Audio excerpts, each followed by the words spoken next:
right, and we're back. We have some wonderful new guests with us. This is FlannelKat and their commentator. They're going to start off doing some weird dreams. Keep getting those donations in. Hey, haven't we all?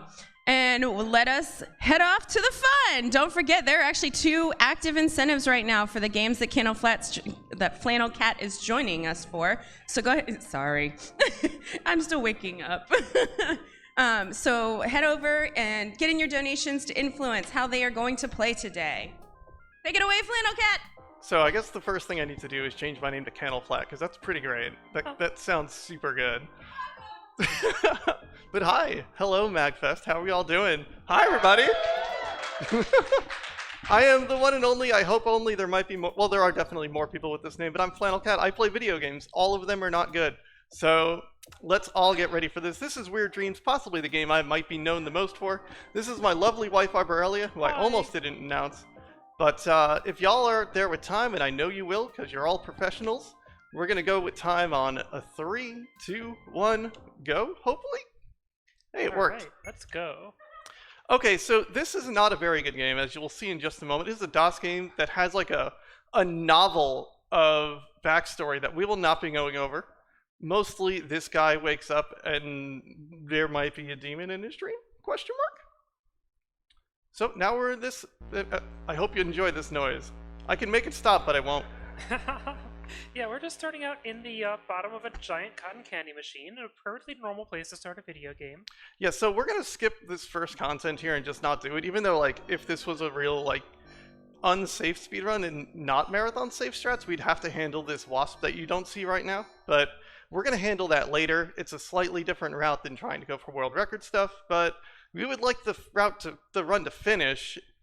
And so we're gonna get in this mirror on the right here, about halfway, and we're going to put in a cheat code because this game's literally impossible.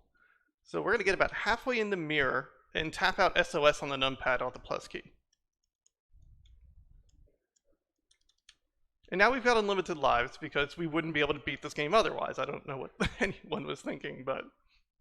Yeah, the game is just absolutely way too hard. Which is a thing that, like, only some of the reviewers seem to have picked up on at the time. There are some people who gave this game good reviews. Like, they described it as cinematic. But, I don't know what's more cinematic than this, honestly. So right now we are tending to the roses in the rose garden. We've gotten a stick. And so the Amiga version of this game has a noise when you hit this. The DOS version's just like, good luck, have fun, maybe you'll hit them, maybe you won't, and we're going to give you 0 feedback other than they die. So dying normally in this game would send you all the way back to the Hall of Mirrors. The Unlimited Lives code actually lets you continue on the spot, thus making this game doable, because enemy hitboxes, hurtboxes, and your hitbox are just questions that no one will have an answer for. So we're just gonna swing this stick here for a while until the roses leave us alone. And so we've got 4 different attacks we can do. If we hold up, we kind of dance here and rave. Holding back just gives this weird yeet kind of swing. And down is the baseball swing, and forward is the poke, which you only hit when you want a rose to kill you. Alright, I'd like to remind people that we're collecting donations for Child's Play, providing video games to children, have long-term hospital stays. I would love to be able to read donations. The donation tracker screen went off here, so I bet somebody else has that screen also. Just let me know that. But yeah, so this game, one thing I just read about this game is that the developer had a phobia of teeth. And we may see some of that come through in the game. I promise this game is as hard as it looks. Like, the hitbox to actually hit these roses is not okay. So, we'll get through there. This is probably the... There we go, they're all dead. Alright, we've accomplished the most basic of things. So now we're just going to play catch with this little girl with a knife. I mean, you don't know she has a knife, but I do. Also, the soccer ball we're playing catch with will kill you. So it seems easy, I'm just ducking down to pick it up, and the first 2 throws are easy. But then you start to have to time it, and if you fail the timing, this soccer ball can and will eat you. Look, teeth. I mean, the soccer ball has teeth, she's smiling, she's got teeth. There are a lot of teeth in this game. I guess we should have put that out there up front. So we're going to throw this ball back and forth a few times. She's going to start to get impatient to see her waving her knife there. Oh my god, she's got a knife! Oh dear. no. Oh, well, Well, you missed the all we ball. can do now is You just know what accept our happens- fate. You know what happens now. So now everyone can see this is a very high-stakes game of catch. It is the most high stakes. Also, if you duck at the wrong time, the ball will take the strangest bounce that you'd never expect anything to do and leap up into the air and eat you. Which, you know, that's probably not ideal in terms of finishing the video game or the speedrun. And now we'll see, like, a lot of this game it's less about physically moving very fast and more about just I'm able to complete the challenges that this game puts in front of you at all. So now why I know about this game, I need to shout out my lovely friend Brosentia. Oh my gosh! No! This happened to me on Flame Fatale, so it's like a replay of that. So Brosentia is the one that introduced this video game to the world thanks to the lovely Bad Games tournament Kuso Grande, in which he had players play it without the continue code. So we didn't see much further than the B, really. Because there's no indication about what you do there, and what you do with the B, you know, everyone should know. You put down cotton candy and then hit it with a stick for a while. And so I saw it there, and I'm like, you know what? I've never seen a game speak to me so directly in my life, so here we are, playing Weird Dreams, stuck in this section for much longer than we should be. One more throw, let's go. Yeah, the part where you just ran to the left away from the giant bee before ever seeing it, that seemed like a pretty good plan for the time. Oh my gosh, what? Nope, okay, we're in there. We just gotta wait for her to shuffle over at her pace. We're not in a rush. Alright, so we're gonna pass her the soccer ball and it's going to eat her. And now she's in our inventory inside a soccer ball. Yay! Now we're gonna run to the left here and get what we lovingly call the terms of service monsters. And there's gonna be fish in the sky. The normal strat is jump into the fish and catch it and use it as a weapon. We're not going to do that. We're just going to run to the right, and for some reason the game says, good enough, here's your fish. So now we have a fish. So all we have to do now is move to the right and hopefully not get killed by these things with very questionable hitboxes. It's the roses all over again, but this time they jump at you awkwardly. And now we're dead. That's going to be a lot of the run, don't worry. We're going to die a bunch of times. That's the thing your nightmares will be tonight. Congratulations, MAGFest. Yeah. When Kat speedruns this game, I enjoy the splits that she puts on. Like, this one is a normal use for a fish or something. It's a perfectly normal use for a fish. Yep. Okay, so there are only limited amounts. Now we're past them and we're going to get to the foot goblins, which, you know, much better, I guess. That one you could just stab 5 times forward. The next one takes a little bit more finesse, and it's kind of a 50-50 whether or not it works. Oh, look at that beautiful technique. Alright, so this is the make or break part of the actual speedrun when you're doing world record runs. You see this little orb on the ground, or not orb, this little hole in the ground that's moving back and forth. If you touch that, it will send you back all the way back to the beginning of the desert. That's not great. That's not a sweet maneuver. In actual live world record attempts, we would be trying to jump over this thing, which it has a mind of its own. It moves at its own pace. There's no predicting it. So we make that jump sometimes, and then sometimes we just reset the run, which is our favorite thing to do. Ah! And if I run to the left too far, this guy will start running, and if I run off the screen, I have to repeat the entire desert. I think we're sensing a small pattern here. Please, may I continue the speedrun? Tiny hole. Nope. Well, you knocked another chunk of whatever off. That seems like progress. I would love to show these lovely people who got up too early for this. Okay, we're good, we're good. We've got the orb, and now we can go in the hole. It's fine. Now, this is why we got the soccer ball filled with a little girl. This room, if you move too slowly in, which you can't, the fish will jump out of your hand and eat you. Which is awesome. I love it. But, you know, we need the soccer ball to clear the way, which is, you know, if you're ever stuck in a desert and you can't move that fast, just bring a soccer ball, I guess. All right, so now we've completed the left and the right windows. We're going to go through the middle and finally show down with that bee again. So normally what you're supposed to do is wait for your character here to collect a bunch of cotton candy. And here's that noise again I'm not going to take away from you. We're going to hopefully get this on the right jump, and what you're supposed to do is collect 3 or 4 pieces of cotton candy and then take the pole out.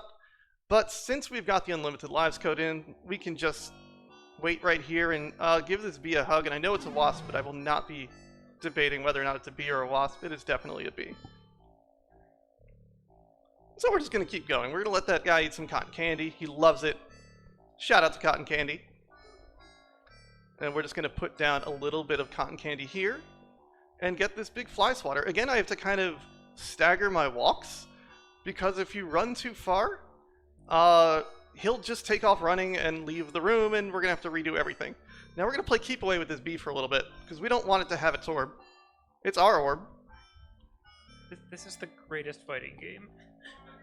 We've got this orb, and the bee is pissed, but as long as it's off screen, that means we have it. And you can see it in our inventory now. Alright, so now either something's going to be bugged, which it wasn't, and we're going to enter this right door. We're almost there, folks. Now we're in the worst area in the video game. So, this room is fine, but you see the blocks are coming up and down, or the piano keys are moving up and down. You can fall underneath them if you walk into them. That room's no problem. It's okay. It's the second room of that, which is right after this dancing lady, that it gets real bad. Well, you just kind of got to go past the leg either as it's spinning or as it's bobbing up and down. And if you touch the leg at all, it yeets you off the side of the screen. Hey, easy every time. Alright, so this is the worst part of the video game. So if anyone wants to do anything, basically I'm going to be pause buffering and jumping if I get too close to one of these holes. Otherwise, it can just lock you on the left side of the screen and you'll fall off screen. Oh, is this really happening right now? Nice. Are we just going across the screen without a... Nope, okay, wait. It's... Okay, fine, sure, whatever. I'll take it. I don't... Yeah, those keys can just stop you for an indefinite amount of time. And now we just gotta get our eels. Let's hear some eels in the audience. Eels. Y'all are wonderful. I appreciate you so much. Alright, so we just gotta touch the eel when it's not so electric. Okay, or we cannot be in the right spot entirely. Come here. Nope, I'm too far over. Nope, No. Didn't like that.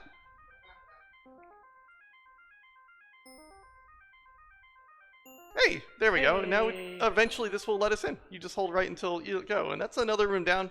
And now that bee we saw earlier, it's pissed. Now we have to fight it with an electric eel. I can't make this one stop. So you have to wear it down a bit with these jabs. And then you take an overhead strike into the bee and it falls over. And you know, the noise doesn't stop because why would it? So we're going to enter the last area of the game here. We are not out of the woods. We are entering a regular hallway that's so normal and very fine. These doors are gigantic. They're at least like 12 feet tall. So we're going to run right and hit this little button that says press. Well, we jumped too early by just jumping up and pressing it. Now all the lights are on and the bats either are not on screen or fly very low. It's a lot harder to jump over those than you realize. And who likes Thanksgiving? Because we're about to see Thanksgiving dinner in the next room. Anyway, here's a turkey, I guess. Yep. Oh, of course it's got teeth. We're going to run into it and let it eat us, because it puts you in good position to get up here, and now we just have to swing. Actually jumping up and getting to this without getting eaten by the turkey, or whatever it is much harder than you think. We're getting another great noise right now. Also, it might look like you have enough momentum there, but you need to go until he's just rocking back and forth a little bit too fast. Otherwise, you will just land on the turkey, and the turkey doesn't like that. So now there's another death coming up that is completely avoidable and very easily, but y'all want to see me get eaten by a door? Yeah. This is what I like to hear. This is why I come to MAGFest. For door-eating enthusiasts. Alright, so we're going to get our last thing there, and what you want to do is enter this door when the pendulum's on the left, I think. But if you ever want to enter what's on the right, the door eats you. And we tap our foot impatiently. Alright, so now we're just going to enter here into the final boss. Time will come up one day during the boss. So this boss is very exciting. It's got tons of great music. And we have a fish again. There is no music. I'm sorry I lied to you. At least it isn't just, a constant low hum. Yeah. I remember seeing this on Kuso, and that was all you heard the entire time. Yup. No one ever really got out of that. Well, people did get out of that a little bit. But what you need to do here is hit these things when they're in front of the brain and the eye is open. It is completely random when it opens its eyes. I've gotten 3 swings and gotten out of here in 10 seconds. I've gotten out of here in a minute and a half. And sometimes a boss could just not open its eye. Yeah, if at I was all. the boss of this video game, I would simply just not choose to become vulnerable. Oh, look, we're dead. I don't know how that one happened, but... That sure is a hitbox that made sense. So we're just going to take swings at it every time something's in front of it, and hopefully the eye will be open at that point. Hey, there we go, that's 1. The game is very much so a runner of this game as me, but it doesn't want it to end. It knows its time is at nigh. So this sort of plot is, your dream was invaded by a demon, and that the demon was that little girl that we had a soccer ball eat earlier, and that's important because that'll come into play in the ending. The 3-second ending. Hello, can you please? I would love to finish this video game, any time today. Guess not. Nope, just not happening. Well, I'm gonna hit it and lose my fish and die. Now maybe it'll open its eye. I don't know. Oh, that should have hit it. I'm feeling it. That was the time. Okay, cool. Love it. 10 out of 10. Yeah, there's kind of just, not much of a way to recover if the fish ends up to the right of you, is there? We got 2. Will this swing take me home? Nope, I'll lose my fish. And if you kneel down, the fish will kind of try to get closer to you to get into your hand. But usually it's just best to die and the fish will teleport to the left. I'm just going to swing every single time. It's going to work one day. Not that time. This is really something else. I thought it was bad when I ran this on Flame Fatales. It did not open its eye ever. And now here we are in another live marathon. Okay, there we go. Time will be soon. Time will be very soon. Time will be when it fades out, when the last thing goes in. It's right now. That's time. Hey, you did it. Against all odds. Now here's your lovely ending you waited so much for, that's going to tie all the plot together. We are waking, there's sort of teeth. We're waking up. And the little girl is back with a knife, and that's it. That's everything. That's all you came here for. Thank you so much. Alright, now I guess we should get ready to play a game that's slightly less cursed. Thank you, Arborelia, for coming to this, the couch with me. Oh, It's comfy up here, though. Thank you, FlannelKat. And stay tuned for more nonsense from myself. So long.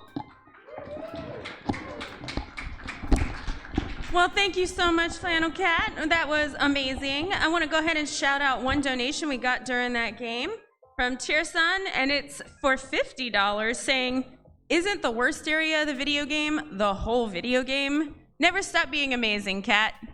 And with that, I don't know about you, but that felt like a mix of Monty Python and post-Thanksgiving dreams. So we're going to go ahead and transition into their next game, and we will be right back.